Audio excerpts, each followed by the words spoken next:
Hai, selamat datang ke channel Cikuko. Jadi hari ini kita akan masuk topik yang baru, yaitu bab 6, elektron kimia. Jadi sebelum kita sambung, jadi jangan lupa subscribe channel Cikuko dan tekan like dan share, dan jangan lupa buka lonceng di tepi. Jadi hari ini Cikgu masih guna PowerPoint yang disediakan oleh Cikgu Norazila Kanri dari SMK Ulu Tiran Johor. Oke, jadi hari ini kita akan tengok satu topik yang pertama, yaitu 6.1 sel elektrolitik. Oke, jadi kita kena tahu, elektron kimia merupakan kajian dalam bidang kimia tentang hubungan kait antara fenomena elektrik dengan kimia seperti yang berlaku dalam dua jenis sel elektron kimia, yaitu sel elektrolitik dan sel kimia. Oke, jadi maksudnya elektron kimia, ada hubungan antara elektrik dengan kimia. Anda nampak? Oke, ada hubungan antara elektrik dengan kimia. Dan hanya dua jenis elektron kimia akan berlaku. Oke, proses fenomena elektrik dengan kimia, yaitu sel elektrolitik, yaitu tujuan ini yang kita nak belajar dalam topik inilah, sel elektrolitik dengan sel kimia. Oke, sel kimia ini kamu sudah belajar dalam topik-topik dulu, oke? Jadi seterusnya sel elektrolitik, oke? Dan topik ini kita akan lebih fokus kepada sel elektrolitik.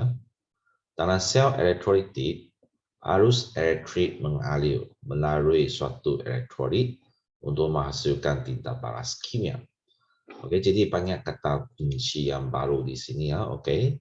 Dalam sel elektrolitik ini maksudnya sel elektrolitik ya, semua ini rujuk kepada sel elektrolitik.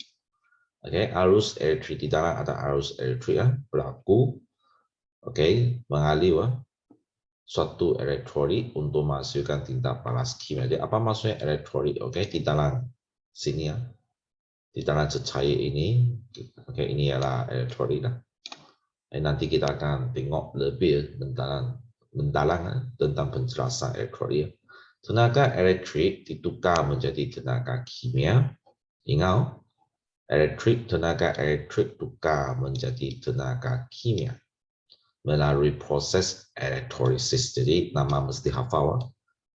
Proses ini ya berlaku. Tenaga elektrik tukar menjadi tenaga kimia, dan proses ini kita namakan sebagai proses elektrolisis. Nama mesti hafal. Seterusnya sel kimia. Oke, tadi kita sudah tengokkan. Oke. Tadi kita sudah tengokkan ada berlaku hubungan kait antara fenomena elektrik dan kimia. Ada satu ialah sel elektrolitik, satu ialah sel kimia. Jadi dalam sel kimia, perubahan kimia yang berlaku dalam sel menghasilkan arus elektrik. Jadi dia songsan dengan sel elektrolitik. Tadi sel elektrolitik ialah dari tenaga elektrik tukar jadi tenaga kimia. Anda nampak? Tapi bagi sel kimia, dia ialah sel kimia ditukar menjadi tenaga elektrik. Tenaga kimia ditukar menjadi tenaga elektrik. Dia songsan, proses dia songsan dengan sel elektrolitik. Jadi maksudnya kalau kamu perhatikan gambar aja ini, boleh nampak, you tengok dia tak ada bateri. Dia tidak macam tadi sel elektrolitik, dia mesti letak bateri ya, ataupun sumber elektrik lah. Maksudnya dia mesti ada elektrik. Tapi bagi sel kimia dia tak perlu. Dia tak perlu letak sumber elektrik ataupun bateri di dalam. Dia sendiri akan menghasilkan arus elektrik. Sebab itu mentor dia akan sendiri menyala. Boleh faham? Ini proses tenaga kimia. Di sini dia berlakunya penguraian proses tinta balas kimia. Jadi dia akan menghasilkan arus elektrik. Ini kita namakan sebagai sel kimia lah. Tapi dalam topik ini kita akan lebih fokus kepada sel elektrolitik. Ingat proses elektrolisis ialah tinta balas kimia berlaku. Pertukaran tenaga elektrik menjadi tenaga kimia. Kita namakan proses ini ialah Elektrolisis mesti hafal. Jadi elektrolisis ialah proses penguraian sesuatu sepatian dalam keadaan leborang. Okey, jadi kata kunci di sini dia mesti dalam keadaan leborang ataupun aqueous. Maksudnya dalam keadaan pembeja tidak boleh kepada unsur-unsurnya apabila arus elektrik mengalir melaluinya. Okey, ingat mesti ada arus elektrik mengalir melaluinya dan mesti dalam keadaan leborang. Okey, dan mesti ada ion yang bercas. Okey, di dalam barulah elektrolisis dia lengkap. Proses elektrolisis baru berlaku. Okey, sel elektrolitik terdiri daripada, okey, ingat ini mesti hafal. Dia ada syarat-syaratnya. Okey, dalam sel elektrolitik dia mesti ada sumber elektrik seperti tadi cikgu cakap. Dia mesti ada sumber elektrik seperti bateri. Okey, inilah sumber elektrik mesti ada. Okey, gambar aja mesti hafal sebab kadang-kadang dia akan suruh kamu lukis sel elektrolitik. Okey, jadi kamu mesti ingat mesti lukis bateri. Kebanyakan pelajar tidak lukis dia memang terus sambung tak ada sumber elektrik. Jadi kalau tak ada sumber elektrik, proses elektrolisis tidak akan berlaku. Jadi kedua yang penting ialah anode. Anode ialah ini. Anode ialah dia sambung ialah elektron yang disambung kepada terminal positif. Ingat okey, bagi sumber elektrik. Ingat anode ialah elektron yang disambung. Apa maksudnya elektron ini? Ini ialah elektron yang hitam ini ialah elektron. Okey, elektron yang disambung kepada terminal positif. Ingat Dan kedua ialah katot. Katot ialah ini. Okey, ialah elektron yang disambung kepada terminal negatif. Okey. Elektrolit. Elektrolit ialah cecair di dalam ini okey. Elektrolit ialah okey yang mengandungi ion bercas positif kation, ion bercas negatif anion. Okey. Jadi ingat elektrolit dia mesti mengandungi ion-ion. Maksudnya bukan sebarangan cecair. Okey, boleh dipakai Okey, cecair itu mesti mengandungi ion bercas. Okey, cecair yang mengandungi ion yang bercas positif atau bercas negatif kita namakan cecair itu sebagai elektrolit. Boleh faham? Dan banyak pelajar, okey, dia selalu salah hafal. Okey, ingat ion yang bercas positif ialah kation. Okey. Dan elektron yang bersambung kepada terminal negatif ialah katot. Ada nampak? Ya, itu positif negatif dia songsang. Okey. Ion bercas positif kita namakan sebagai kation. Ingat positif, ion bercas positif kita namakan sebagai kation. Tapi katot ialah elektron yang disambung kepada terminal negatif. Ada nampak? Positif negatif dia songsang. Sebab itu pelajar dia selalu salah hafal. Dia selalu hafal contoh saja. Katot sambung terminal negatif, lepas itu dia ingat kation ialah ion yang bercas negatif. Sebab dia hafal ini sama.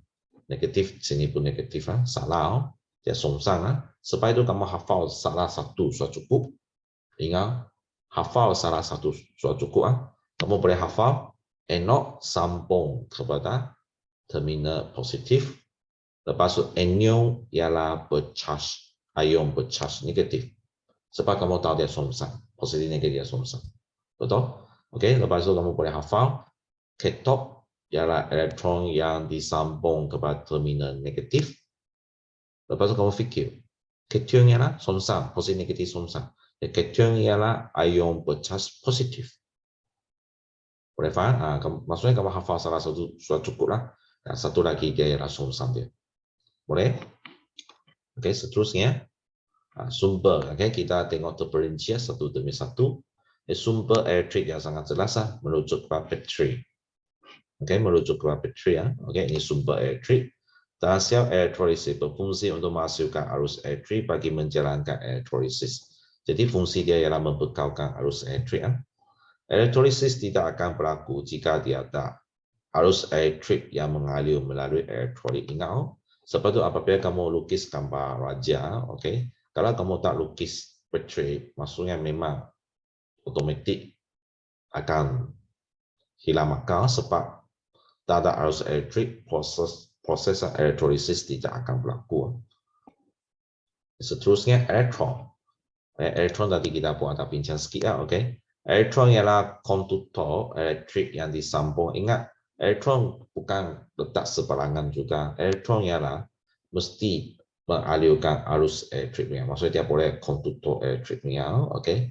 Yang disambung pada bateri dan membolehkan arus elektrik masuk dan keluar elektrolit semasa proses elektrolisis. Ingat, dia mesti konduktor elektrik. Sebab itu elektron yang kamu pilih, mesti berhati-hati, okay? Elektron yang disambung pada terminal positif, ingat, jadi dikenal sebagai anode, okay? Jadi ion, okay? Kalau anion ialah ion yang bercharge negatif, okay? Songsang, ingat. Manakala elektron yang disambung pada terminal negatif, kita namakan sebagai keton. Jadi keton ialah ion yang bercharge positif, sebab dia songsang, okay? Hafal macam ini. Seterusnya, okay, elektrolit ialah cecair, okay, cecair ini bahan yang dapat mengalirkan arus elektrik dalam keadaan leburan ataupun akuat dan mengalami perubahan kimia dikenal sebagai elektrolit, okay. Ingat, bukan semua cecair boleh dijadikan elektrolit, dia mesti ada syarat dia, seperti yang dia cakap, mesti dalam keadaan leburan, okay, ataupun akuat dan boleh mengalami perubahan kimia. Okey, ini syarat dia. Baru dia boleh dijadikan sebagai elektrolit. Bahan yang tidak dapat mengalirkan arus elektrik dalam keadaan leburan ataupun akuat pula dikenal sebagai bukan elektrolit. Okey, ingat. Jadi hanya cecair boleh dijadikan elektrolit. Sebab kenapa? Sebab cecair dia mengandungi, okey, ion-ion yang bercharge positif dan negatif, dia mengandungi ion yang bebas, okay? Yang bagi boleh menjalankan perubahan kimia. Kalau tidak boleh mengalirkan arus elektrik, maksudnya bukan elektrolit, okay? Ada yang cecair tidak boleh tidak mengalirkan arus elektrik, ingat, okay? Maksudnya bukan semua cecair boleh dijadikan, okay, sebagai elektrolit, okay? Jadi kalau macam mana pembeja tak perlu cakap lah, okay? Pembeja dia tidak mengandungi ion yang bercharge, ingat. Okay, ion tidak, pembeja tidak boleh pakai sebab dia tidak mengandungi ion yang bercharge. Okay, sebab itu mesti guna cecair. Elektrolit merupakan sebahagian ion dalam keadaan leburan ataupun akuat yang terdiri dari ion positif yang itu kita namakan sebagai kation. Okay, dan ion negatif kita namakan sebagai anion. Ingat, contohnya natrium klorida ialah elektrolit yang merupakan sebahagian ion yang terdiri daripada ion natrium Na+ dan 4, ion yang bercharge positif, dan ion klorida Cl negatif, ion yang bercharge negatif. Okey, ini contoh-contoh dia. Okey, contoh elektrolit. Ini semua cecair, okey, cecair. Tapi seperti cikgu yang cakap, bukan semua cecair boleh menjadi elektrolit. Okey, ingat. Jadi leburan pembentuan bromida, ini boleh jadi ya, okey, elektrolit. Dan leburan natrium klorida, larutan natrium hidroksida, dan larutan propon 2 sulfat. Ini yang common yang biasa kita pakai. Dan biasa ini yang kamu akan jumpa dalam soalan SPM, okey, dalam soalan peperiksaan. Sebab ini yang paling common yang kita pakai. Jadi ingat, bagi elektrolit di depan ini di depan ini mesti terdiri dari logam, okey. Mesti terdiri dari logam. Okey, dan ini belakang ini mesti terdiri daripada bukan logam, okey.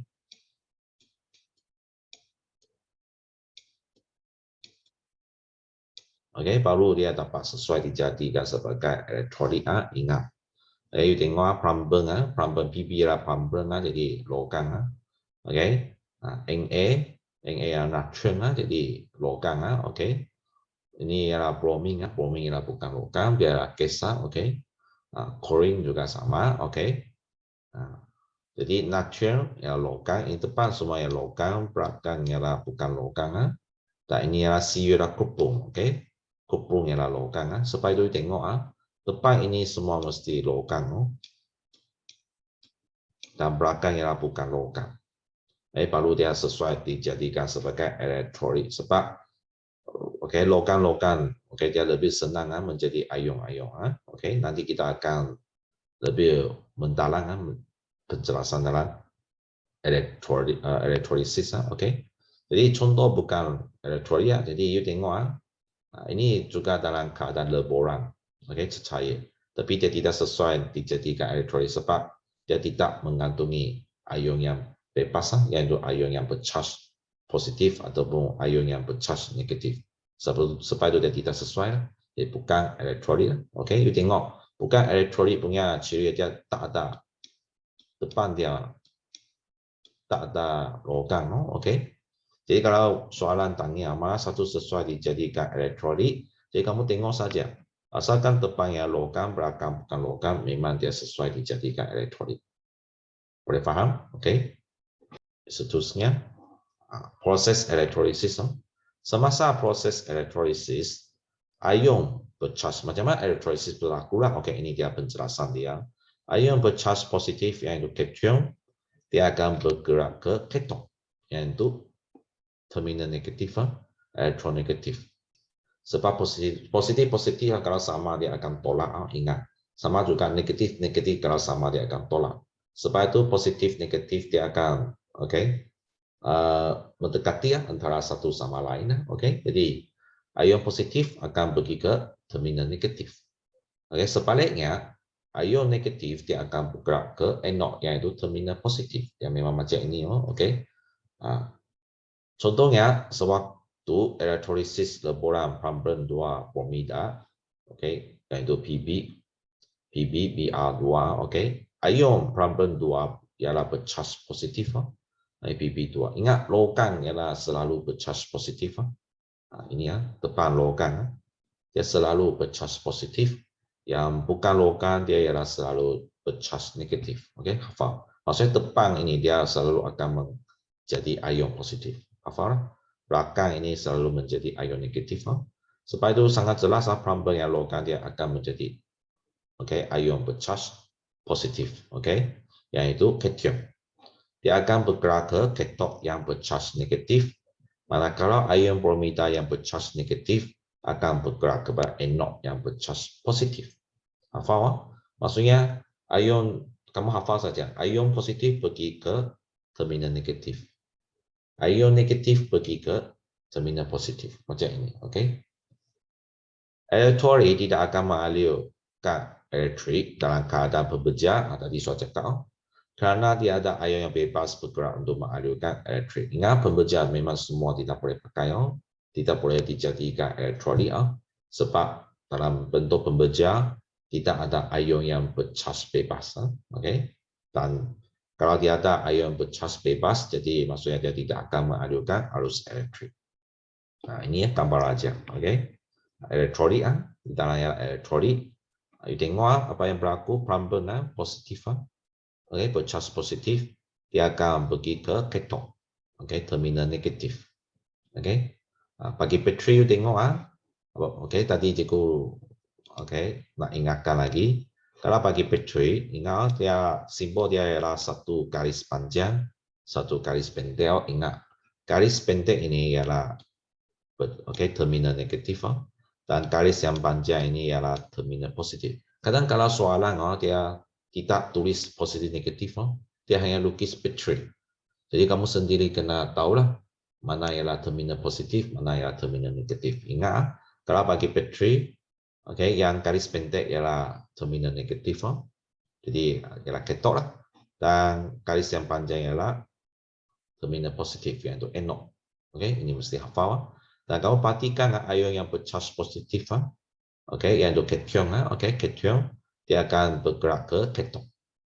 Ingat, dan ion yang bercharge negatif, anion, dia akan pergi ke anode, terminal positif. Dan apabila kamu panaskan, kenapa panaskan? Supaya dia boleh menjadi leboran. Leboran.